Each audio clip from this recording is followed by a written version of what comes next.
Hello, welcome to La Excellence project Sethu. మనం UPSC కోసం special programme చేస్తున్నాం. దీంట్లో సీసాట్ పేపర్ 2లో ఎవ్రీ ఇయర్కి సంబంధించి కొన్ని రీడింగ్ కాంప్రిహెన్షన్ పేపర్స్ చేస్తున్నాం. వాటిలో ఇవాళ 2018కి సంబంధించినటువంటి పేపర్లో కొన్ని రీడింగ్ కాంప్రిహెన్షన్ రిలేటెడ్గా చూసేద్దామా? ఆల్రెడీ మనం 2020కి సంబంధించిన పేపర్ చూసాం, 2019కి సంబంధించిన పేపర్ చూసాం. ఇవాళ 2018కి సంబంధించిన పేపర్లో ఒక 12 to 13 క్వశ్చన్స్ని సాల్వ్ చేసి ఎలా సాల్వ్ చేయొచ్చు రీడింగ్ కాంప్రిహెన్షన్ ప్యాసేజెస్ అవి మనం చూద్దాం. రైట్, ఈ పేపర్లో ఫస్ట్ కొన్ని క్వశ్చన్స్ మరి రీజనింగ్ అండ్ క్వాంట్ నుంచి ఇచ్చారు. Right, next 4 questions reading comprehension మీద ఉన్నాయి. ఒకసారి ఇవి చదువుదాం. ఇక్కడ ఏమి ఇచ్చారో చూడండి. ఎప్పుడు కూడా డైరెక్షన్స్ ఫస్ట్ చూసుకోవాలి. ఇక్కడ 4 ప్యాసేజెస్ ఇచ్చాము, వాటిని సాల్వ్ చేయండి 4 క్వశ్చన్స్ని అంటున్నారు. ప్యాసేజ్ 1లో ఏం చెప్పారో చూద్దాం.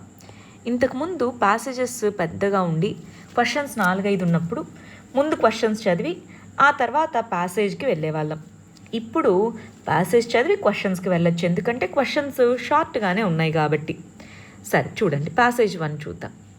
గ్లోబల్ పాపులేషన్ అనేటటువంటిది 1.6 బిలియన్ అలా ఉండేది ఎప్పటికీ 1990స్కి. అదే ఇప్పుడు 7.2 బిలియన్కి పెరిగింది, ఇంకా పెరుగుతూ ఉంది. సో ఇంకా గ్లోబల్ పాపులేషన్ అనేది 9.6 బిలియన్కి పెరగచ్చు 2050 కల్లా. 2100 కల్లా 10.9 బిలియన్ పీపుల్ ఉండొచ్చు అని ఎస్టిమేషన్ ఉంది.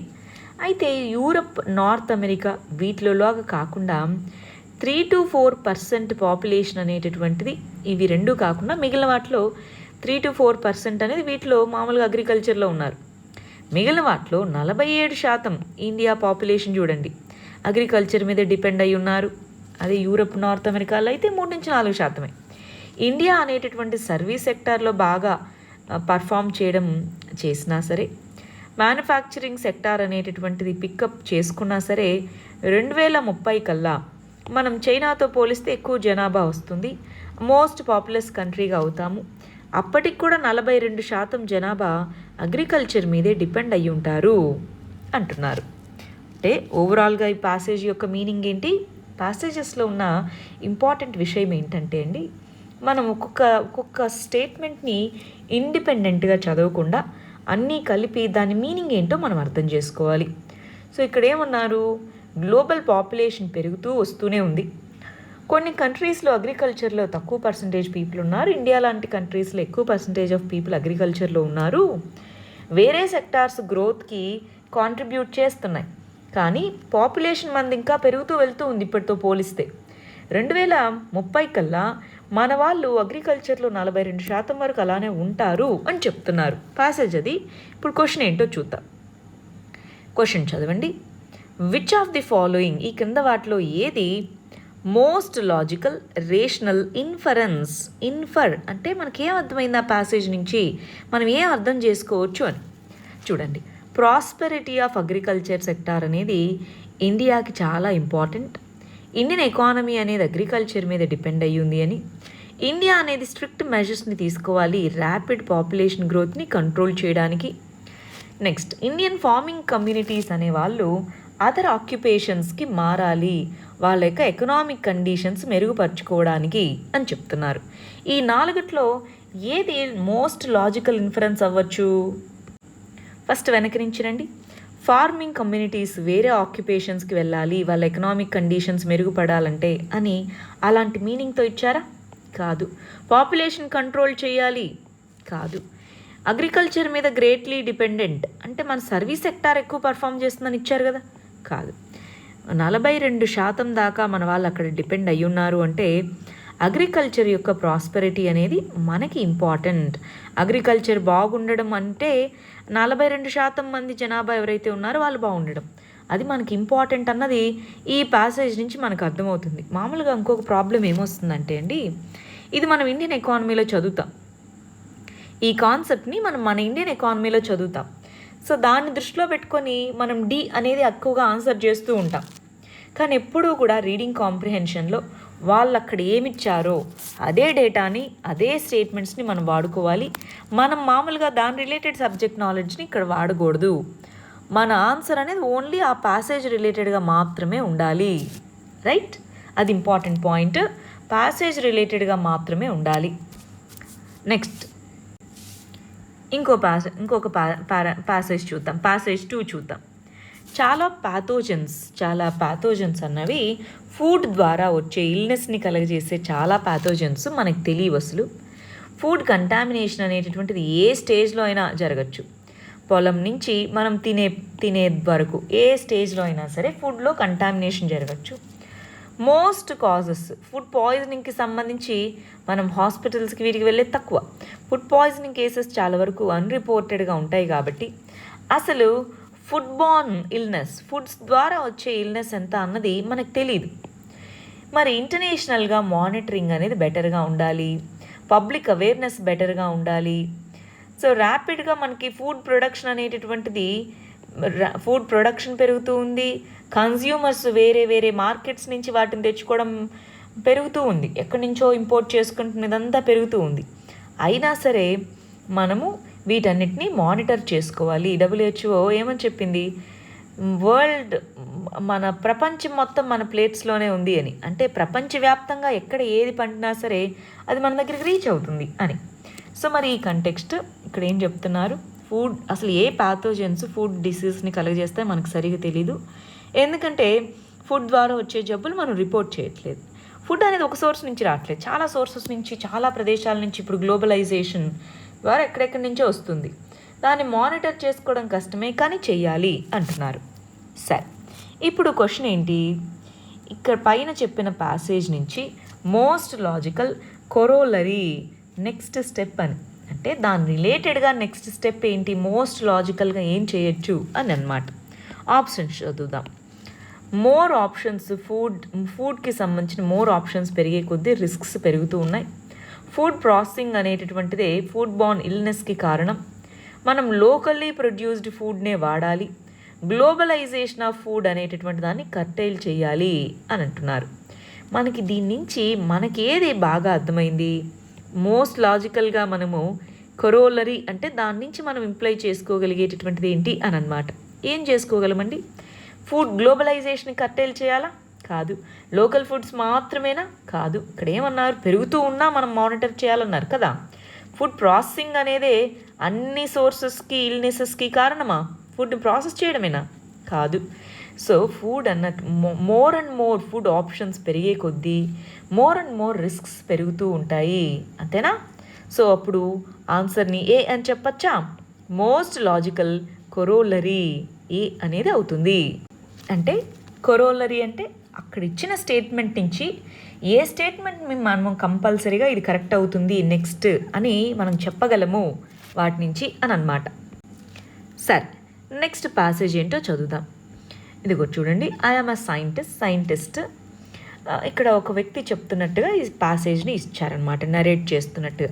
సో నేను ఒక సైంటిస్ట్ని, నాకు నేచర్కి సంబంధించి నేచర్ని సైన్స్ యొక్క టూల్స్తో నేను అర్థం చేసుకోగలను. కానీ కొన్ని ఇంపార్టెంట్ క్వశ్చన్స్ అనేవి సైన్స్ ఆన్సర్ చేయలేదు. సో ఫర్ ఎగ్జాంపుల్ ఒకటి ఇదే ఎందుకు చేయాలి, అది కాకుండా ఇది ఎందుకు చేయకూడదు, మనం ఇక్కడే ఎందుకున్నాము, ఇలాంటివి కొన్ని క్వశ్చన్స్కి ఆన్సర్స్ లేవు. సో వీటికి ఫెయిత్, మన రిలీజియస్ ఫెయిత్ అనేటటువంటిది నాకు ఆన్సర్స్ని ప్రొవైడ్ చేస్తుంది. ప్రస్తుతం ఉన్న కల్చర్ ఏమన్నట్టుగా ఉంది అంటే రిలీజన్కి సైన్స్కి అసలే సంబంధం లేదు, స్పిరిచువల్ వ్యూస్కి అన్నట్టుగా ఉంది. కానీ అది కరెక్ట్ కాదు అని చెప్తున్నారు. చూడండి, వైడ్ స్ప్రెడ్ ప్రెజంప్షన్ ఏముంది, సైంటిఫిక్ అండ్ స్పిరిచువల్ వ్యూస్ అనేవి ఇన్కంపాటబుల్ అన్నట్టుగా అంటున్నారు. సరే, ఇప్పుడు క్వశ్చన్ చదవండి. ఈ క్రింద వాటిలో ఏది మోస్ట్ లాజికల్ మరియు రేషనల్ ఇన్ఫరెన్స్ పైన చెప్పిన స్టేట్మెంట్ నుంచి మనం ఏం అర్థం చేసుకోవచ్చు అని అడుగుతున్నారు. కొరోలరీ అంటేనేమో ఆ స్టేట్మెంట్స్ నుంచి నెక్స్ట్ ఫాలోయింగ్ స్టెప్ ఏంటి అని, ఇన్ఫరెన్స్ అంటేనేమో వాటి నుంచి మనం ఏం అర్థం చేసుకోవచ్చు అని. సరే, క్వశ్చన్స్లో ఇచ్చిన ఆప్షన్ స్టేట్మెంట్స్ ఏంటో చూద్దాం. ఇదిగోండి, ఫెయిత్ అనేటటువంటిది అన్ని ప్రాబ్లమ్స్ని సాల్వ్ చేయగలుగుతుంది, సైన్స్ కాదు. సైన్స్ అండ్ ఫెయిత్ అనేటటువంటివి మ్యూచువల్లీ కాంప్లిమెంటరీ అవ్వచ్చు ఒక్కొక్క దాన్ని ప్రాపర్గా అర్థం చేసుకుంటే. కొన్ని ఫండమెంటల్ క్వశ్చన్స్ అనేటటువంటివి సైన్స్ కానీ ఫెయిత్ కానీ ఏవి ఆన్సర్ చేయలేవు. టుడేస్ కల్చర్ అనేటటువంటిది, ఇప్పుడున్న కల్చర్ అనేది సైంటిఫిక్ వ్యూస్కి మోర్ ఇంపార్టెన్స్ ఇస్తున్నారు స్పిరిచువల్ వ్యూస్ కంటే. సో ఇప్పుడు ఏది లాజికల్ ఇన్ఫరెన్సో చెప్పండి. చాలామంది ఇదిగో డి అనేది ఆన్సర్ అనుకుంటారు, కానీ ఇక్కడ ఎక్కడా కూడా సైంటిఫిక్ వ్యూస్కి మోర్ ఇంపార్టెన్స్ ఇస్తున్నారని చెప్పలేదు. రెండు ఇన్కంపాటబుల్, ఒకదాంతో ఒకటి ఉండలేవు అని ఇచ్చారు. కానీ మనం జనరల్గా బయట అనుకునేది ఇది, కానీ మనం ఓన్లీ ఆ ప్యాసేజ్లో ఏదైతే ఇచ్చారో దాని నుంచే ఆన్సర్ చేయాలి. డి కాదు. ఫండమెంటల్ క్వశ్చన్స్ రెండు ఆన్సర్ చేయలేమని ఇచ్చారా? కాదు. సైన్స్ అండ్ ఫెయిత్ అనేటటువంటివి మ్యూచువల్గా కాంప్లిమెంటరీగా ఒకదాంతో ఒక్కొక్కటి హెల్ప్ అవుతాయి. ప్రాపర్గా అర్థం చేసుకుంటే ఇది కరెక్టే అనిపిస్తుంది. కానీ చూద్దాం ఇంకోటి కూడా, ఫెయిత్ అనేది అన్నిటికీ ఆన్సర్ చేస్తుంది, సైన్స్ కాదన్నారు. కాదు కదా. సో ఇప్పుడు ఆన్సర్ ఏమవుతుంది? బి అనేది ఆన్సర్ అవుతుంది. జాగ్రత్తగా గమనించాలి. చాలాసార్లు మనం పారాగ్రాఫ్స్లో తప్ప ఆన్సర్ ఎందుకు పెడతామంటే మన జనరల్ నాలెడ్జ్ని దీంట్లో ఉపయోగిస్తాము. ఓన్లీ అక్కడ ప్యాసేజ్లో ఇచ్చిన దాన్ని మాత్రమే మనం ఉపయోగించాలి, మనకు తెలిసినటువంటిది కాదు. అది చాలా క్లియర్గా తెలుసుకోవాలండి. సరే, నెక్స్ట్ ప్యాసేజ్ ఏంటో చూద్దాం. చూడండి, ఇక్కడ కూడా ఒక వ్యక్తి నెరేట్ చేస్తున్నట్టుగా చెప్తున్నారు. నేను పాస్ట్ ట్రెడిషన్స్, కస్టమ్స్ వీటి నుంచి డిస్కార్డ్, నేను వాటిని తీసేసుకున్నా సరే నాకు చాలా యాంగ్జియస్గా ఉంది. దేనికి? షాకల్స్ ఇంకా బంధింపబడి ఉంది. మన దేశంలో వివిధ రకాల డివైడ్స్ని క్రియేట్ చేస్తూ, వాస్ట్ నెంబర్ ఆఫ్ పీపుల్ని సప్రెస్ చేస్తూ, free development of body and spirit లేకుండా చేసే బంధనాల నుంచి ఇంకా చాలామంది అలానే ఉన్నారు.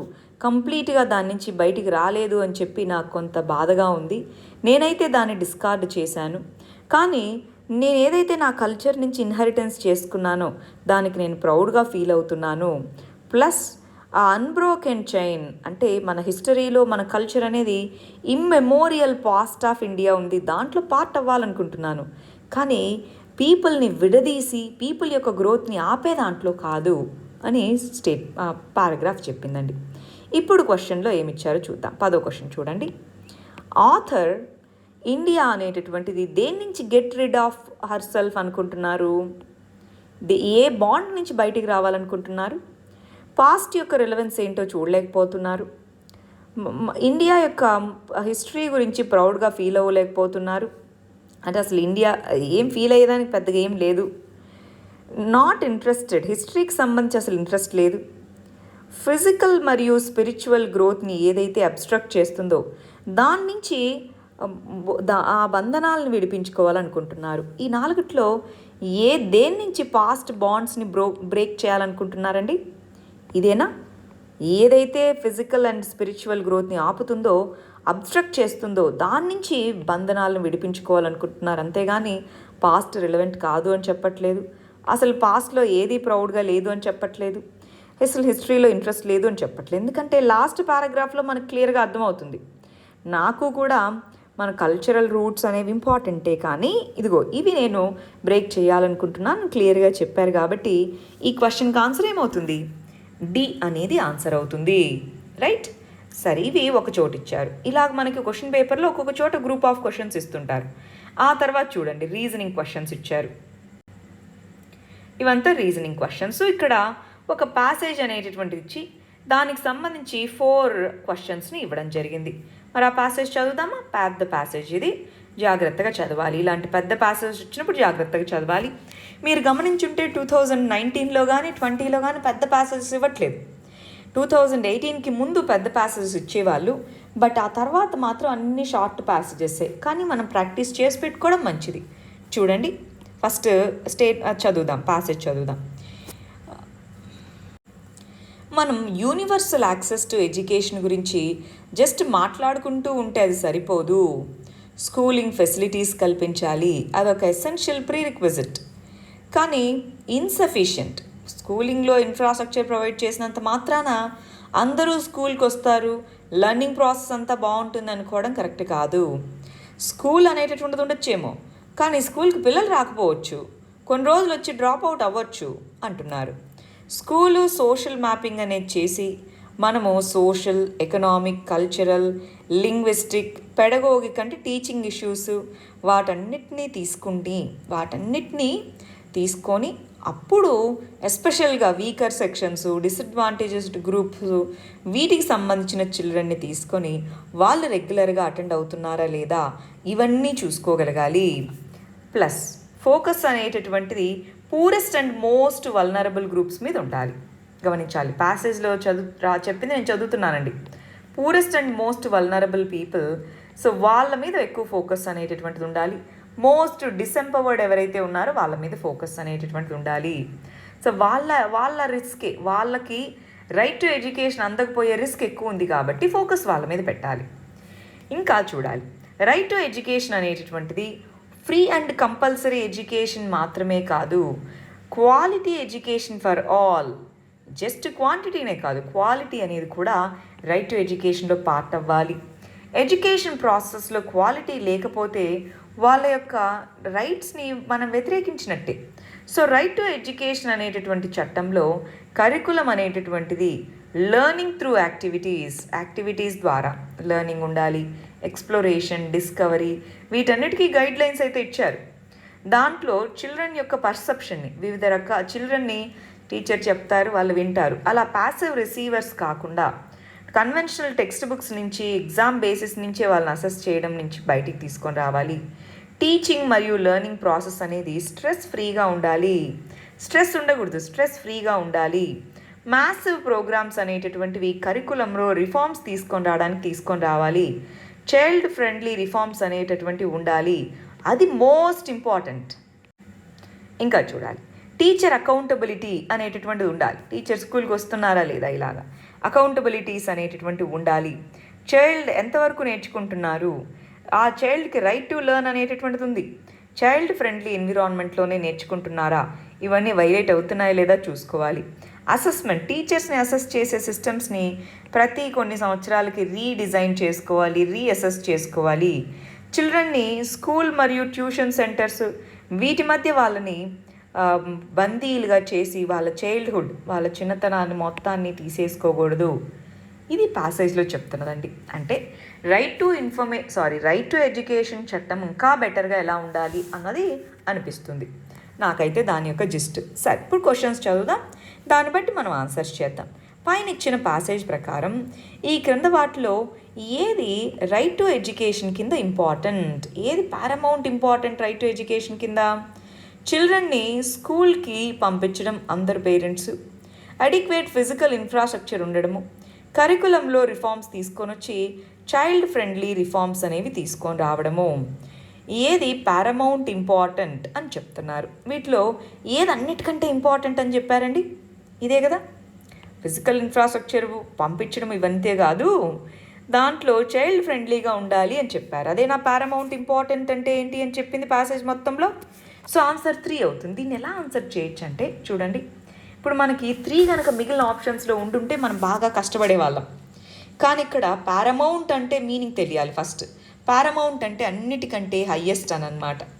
పారమౌంట్ ఇంపార్టెన్స్ ఏంటి అంటే రెగ్యులర్గా చైల్డ్ ఫ్రెండ్లీ క్వాలిటీకి సంబంధించింది చూసుకోవాలి, అది పారమౌంట్ ఇంపార్టెన్స్ అన్నారు కదా. స్కూల్కి పంపించడమో కాదు, ఫిజికల్ ఇన్ఫ్రాస్ట్రక్చర్ తేవడం కాదు, దానికంటే ఇవి చెయ్యాలి అన్నారు. అందువల్ల మనకి 3 అనేది ఆప్షన్ కరెక్ట్ అని తెలుసు. కానీ 3 అనేది ఇంకా దేంట్లో అయినా ఉందా? 3 అనే ఆప్షన్ ఇంక దేంట్లో అయినా ఉందా? లేదు. సో దానివల్ల మనము సి అనేది డైరెక్ట్గా ఆన్సర్ అని చెప్పేయచ్చు. సరే, అదే ప్యాసేజ్ కింద ఇంకో క్వశ్చన్ ఇచ్చారు, అది చూడండి. పైన ఇచ్చిన ప్యాసేజ్ని బేస్ చేసుకొని ఏ అజంప్షన్స్ అనేటటువంటివి ఆ ఆథర్ ఆ ప్యాసేజ్ని రాసేటప్పుడు అనుకున్నారో చెప్పండి అంటున్నారు. రైట్ టు ఎడ్యుకేషన్ అనేటటువంటిది టీచర్ యొక్క అకౌంటబిలిటీని లెర్నింగ్ ప్రాసెస్కి, చిల్డ్రన్ యొక్క లెర్నింగ్ ప్రాసెస్లో టీచర్ యొక్క అకౌంటబిలిటీ ఉంటుంది. రెండవది, రైట్ టు ఎడ్యుకేషన్ అనేటటువంటిది 100% ఎన్రోల్మెంట్, స్కూల్ పిల్లల్ని 100% ఎన్రోల్మెంట్ చేయడానికి గ్యారంటీ ఇస్తుంది. రైట్ టు ఎడ్యుకేషన్ అనేది ఫుల్ అడ్వాంటేజ్, డెమోగ్రఫిక్ డివిడెండ్ యొక్క ఫుల్ అడ్వాంటేజ్ అనేటటువంటి దాన్ని తీసుకోవాలి. సో రైట్ టు ఎడ్యుకేషన్ అనేటటువంటిది ఈ మూడిట్లో ఏది ఉండాలి, దాంట్లో ఏది ఉండాలన్న అజంప్షన్స్తో ఈ ప్యాసేజ్ని రాశారు అంటున్నారు. ఆప్షన్స్ చూద్దామా? ఏ అజంప్షన్స్ అనేటటువంటివి వ్యాలిడో చెప్పండి అంటున్నారు. సో ఇందాక మనం చూసిన పారాగ్రాఫ్ ప్రకారం చూస్తే ఇదిగోండి, రైట్ టు టీచర్ యొక్క అకౌంటబిలిటీ ఉండాలి అన్నారు, అవునా కదా? 100% చైల్డ్ ఎన్రోల్మెంట్ ఉండాలి, డ్రాప్ అవుట్స్ అవ్వకూడదు అన్నారు, అవునా? ప్లస్ డెమోగ్రఫిక్ డివిడెండ్ని అడ్వాంటేజ్ తీసుకోవాలి అన్నారు, అంతేనా? సో 3 కూడా ఉన్నాయి కాబట్టి ఆన్సర్ ఏమవుతుందండి? 3 కూడా ప్యాసేజ్ నుంచి మనం అజ్యూమ్ చేసుకోవచ్చా? సో ఆన్సర్ డి అవుతుంది, 1, 2, 3 అనేది. ఇప్పుడు ఇంకొకటండి, 1, 2 కంపల్సరీగా కరెక్ట్ అని మనకు తెలుసు, ఎందుకంటే ఆ ప్యాసేజ్లోనే రాసున్నాయి. సో 3 అనేది మనకి ఇక్కడ చెప్పలేదు, ప్యాసేజ్లో ఎక్స్ప్లిసిట్గా చెప్పలేదు. కానీ డెమోగ్రఫీని అడ్వాంటేజ్గా తీసుకోవాలి ఫ్యూచర్ జనరేషన్స్ అని రాసున్నారా, అందువల్ల మనకి 3 కరెక్ట్ అయింది. ఒకవేళ అలా చూసుకున్నా 1 and 2 అనేది ఆన్సర్గా ఉందా ఇక్కడెక్కడైనా? లేదు. సో అందువల్ల కూడా మనం డీని ఆన్సర్ అని చెప్పచ్చు. అలాగ ఆప్షన్స్ నుంచి కూడా మనం చెప్పచ్చండి. నెక్స్ట్ 19th క్వశ్చన్ చూడండి. ఈ పైన ఇచ్చిన ప్యాసేజ్ ప్రకారం ఏది క్వాలిటీని, ఎడ్యుకేషన్లో క్వాలిటీని తీసుకొని రావడానికి ఏది మోస్ట్ క్రిటికల్ అంటే మోస్ట్ ఇంపార్టెంట్? రెగ్యులర్ అటెండెన్స్ అనేటటువంటిది చిల్డ్రన్ మరియు స్కూల్ టీచర్స్ ఉండడమా, లేదా పెక్యునరీ బెనిఫిట్స్, చిన్న చిన్న బెనిఫిట్స్ని టీచర్స్కి వాళ్ళని మోటివేట్ చేయడానికి ఇవ్వడమా, లేదా సోషియో కల్చరల్ బ్యాక్గ్రౌండ్, పిల్లల యొక్క సోషియో కల్చరల్ బ్యాక్గ్రౌండ్ని అర్థం చేసుకోవడమా, లేదా లెర్నింగ్ని యాక్టివిటీస్, డిస్కవరీస్ వీటి ద్వారా నేర్పించడమా? దేని ద్వారా క్వాలిటీ అనేటటువంటిది వస్తుంది ఎడ్యుకేషన్లో? ఇదేనా యాక్టివిటీ బేస్డ్ లెర్నింగ్ అని చెప్పారా పారాగ్రాఫ్లో? మరి మనకు చూస్తే సెకండ్ ప్యాసేజ్లో 3 పారాగ్రాఫ్స్లో సెకండ్ పారాగ్రాఫ్లో చెప్పుంది. సో ఆన్సర్ డి ఏనా? జాగ్రత్తగా చూడాలి, ఇవన్నీ అవసరమే. క్వాలిటీకి క్లియర్గా మనకి ప్యాసేజ్లోనే డి కావాలి అని చెప్పుండింది. సో అందువల్ల ఆన్సర్ మనం డి అని పెడుతున్నాం. మరి ఫైనల్గా దీంట్లో ఈ ప్యాసేజ్కి సంబంధించి లాస్ట్ క్వశ్చన్ చూడండి. ఈ క్రింద వాటిలో ఏది ఎసెన్షియల్ మెసేజ్, ప్యాసేజ్ ఏది క్లియర్గా మనకు చెప్పాలనుకుంటుంది? రైట్ టు ఎడ్యుకేషన్ అనేది ఫండమెంటల్ రైట్ అనా, లేదా రైట్ టు ఎడ్యుకేషన్ అనేటటువంటిది children of poor and weaker సెక్షన్స్ని స్కూల్స్కి అటెండ్ అయ్యేలాగా చేస్తుందనా, లేదా right to free and compulsory education అనేది క్వాలిటీ ఎడ్యుకేషన్ ఫర్ ఆల్ అన్నది యాడ్ చేయాలనా, గవర్నమెంట్ పేరెంట్స్ స్కూల్లో చిల్డ్రన్ అటెండ్ అయ్యేలాగా చూడాలనా? ఏది దాంట్లో ఉన్న ఎసెన్షియల్ ఫండమెంటల్గా ఏది చెప్తుంది? ఇదేనా? క్వాలిటీ. క్వాంటిటీ ఉంది, అందరికీ క్వాలిటీ కూడా యాడ్ చేయాలి. ఆ ప్యాసేజ్లో మనకి ఆ ప్యాసేజ్లో చెప్తున్న మిగిలిన వాటన్నిటిలో జిస్ట్ అదే కదా, క్వాలిటీ అనే చెప్తున్నారు. సో దాన్ని బట్టి మనం సి అనేది ఆన్సర్ అని చెప్పచ్చా? సో ఈ విధంగా అంత పెద్ద పారాగ్రాఫ్ ఇచ్చారు మనకి, ఆ పారాగ్రాఫ్ నుంచి ఇలాగా మనం ఆ 4 క్వశ్చన్స్ని ఆన్సర్ చేయొచ్చు. ఇంకొన్ని క్వశ్చన్స్ చూద్దామా? చూడండి, ఆ తర్వాత క్వాంట్ ఇచ్చారు. సో ఆ తర్వాత ఒక పారాగ్రాఫ్ ఇచ్చున్నారు, వాటిలో ప్యాసేజ్ ఇచ్చున్నారు, వాటిలో 1, 2 సాల్వ్ చేద్దాం. చూడండి, ప్యాసేజ్ 1. ఇక్కడ ప్యాసేజ్ 1లో డెజర్టిఫికేషన్ అంటున్నారు, ఎడారీకరణ. డెజర్టిఫికేషన్ అంటే ఒక ల్యాండ్ ఎకోసిస్టమ్ యొక్క బయోలాజికల్ ప్రొడక్టివిటీ తగ్గిపోవడాన్ని డెజర్టిఫికేషన్ అంటాం. స్లోగా ఓవరాల్ ప్రొడక్టివిటీ కూడా తగ్గిపోతుంది. ఈ ఫినామినా, డెజర్టిఫికేషన్ అనే ఫినామినా అరిడ్ ప్రాంతాలు, సెమీ అరిడ్ ప్రాంతాలు, హ్యూమిడ్ ప్రాంతాలు ఎక్కువగా జరుగుతూ ఉంటుంది. సో ఇక్కడ దాని యొక్క ఇంపాక్ట్ చాలా ఎక్కువగా ఉంటుంది. సో ఇంపవర్మెంట్ అంటే ఏంటి? హ్యూమన్ ఇంపాక్టెడ్ అంటే మనుషుల ద్వారా ఆ పర్టికులర్ ఎకోసిస్టమ్స్లో వచ్చేటటువంటి మార్పులు అనేవి ఈ విధంగా అక్కడున్న సాయిల్ ఎరోజన్ జరగడం కానీ, మౌంటనస్ ప్రాంతాల్లో సాయిల్ ఎరోజన్ కానీ, సెలనైజేషన్ కానీ వీటన్నీ పెరగడము, సెమీ అరిడ్ రీజన్స్ వాటిలో గ్రీన్ రెవల్యూషన్ ఏరియాస్లో ఇలా వీటన్నిటిలోనూ మనకి డిజర్టిఫికేషన్ అనే ప్రాసెస్ అనేది మొదలవుతూ వస్తుంది. మరి డీఫారెస్టేషన్ అంటే అడవులు నరికివేయడం. ఒక డీఫారెస్టేషన్ యొక్క మేజర్ కాన్సిక్వెన్స్ ఏంటి?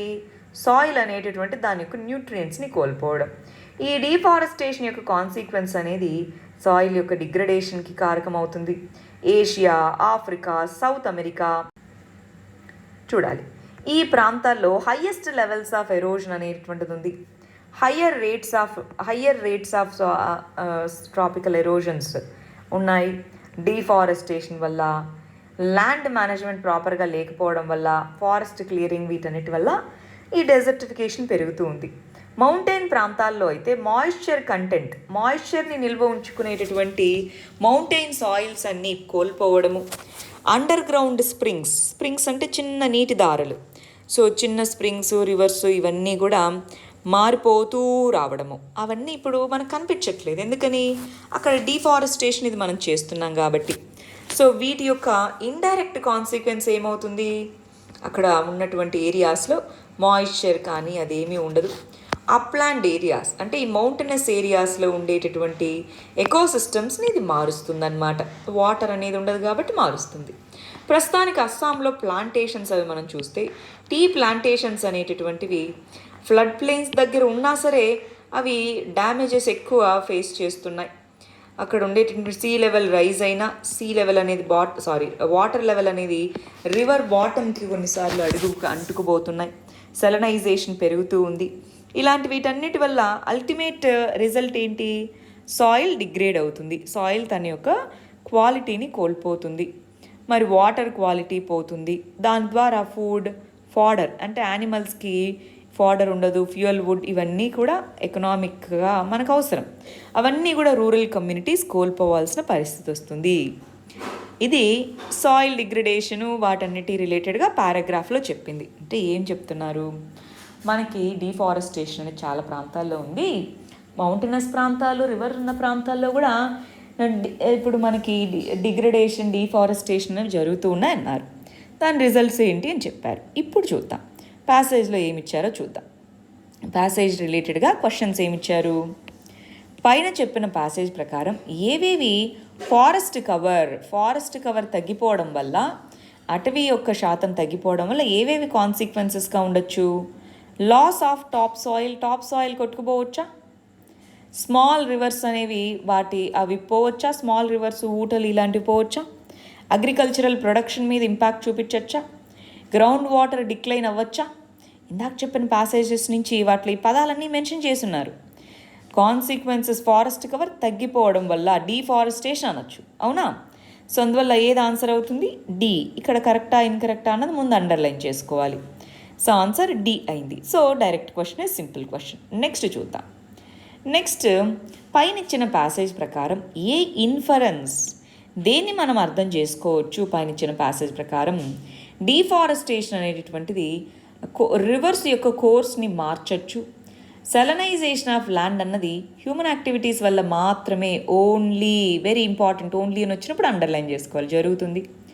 మోనోకల్చర్ ప్రాక్టీసెస్ అనేటటువంటి వాటి వల్ల డెజర్టిఫికేషన్ అనేది జరుగుతుంది ట్రాపికల్ కంట్రీస్లో అంటున్నారు.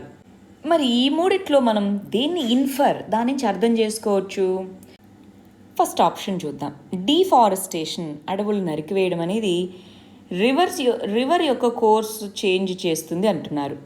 రివర్ని డ్రై చేస్తుంది అన్నారు కానీ, డ్రై అప్ అన్నారు కానీ రివర్ యొక్క దారిని మళ్ళిస్తుందని చెప్పలేదు. సెలనైజేషన్ అనేటటువంటిది ఓన్లీ హ్యూమన్ యాక్టివిటీస్ వల్లే అన్నారు. హ్యూమన్ యాక్టివిటీస్ వల్లే కాదు, మనము అక్కడ రివర్స్ ఎక్కువగా ఫ్లో అవుతూ ఉన్నాయి, రివర్ వాటర్ ఎక్కువగా ఉంది, అలాంటి చోట్ల కూడా సెలనైజేషన్ జరగచ్చు, వాటర్ స్టాగ్నెంట్గా ఉంటే. సో ఓన్లీ అన్నారు కాబట్టి ఇది తప్పైంది. సో ఒకటో తప్పైంది, రెండోది తప్పైంది. సో ఒకటి ఉంది తప్పు, రెండు ఉంది తప్పు, రెండు కూడా ఇక్కడ కూడా ఉంది తప్పు. సో మనకు తెలియకుండా ఆన్సర్ ఏమని పెట్టచ్చు? మనము 1, 2 తప్పయ్యాయి కాబట్టి ఆన్సర్ డి అని పెట్టచ్చు. కానీ మూడోది కూడా చదువుదాం. ఇంటెన్స్ మోనోకల్చరల్ ప్రాక్టీసెస్ అనేవి డెజర్టిఫికేషన్కి కారకాలు అవుతున్నాయి. మరి ట్రాపికల్ ఏషియా, ఆఫ్రికా వీటిలో మోనోకల్చర్ అని చెప్పారా? ల్యాండ్ మేనేజ్మెంట్ ప్రాక్టీసెస్ బెటర్గా లేకపోవడము, డీఫారెస్టేషన్ అని చెప్పారు కానీ మోనోకల్చర్ అనేది చెప్పలేదు కదా అండి.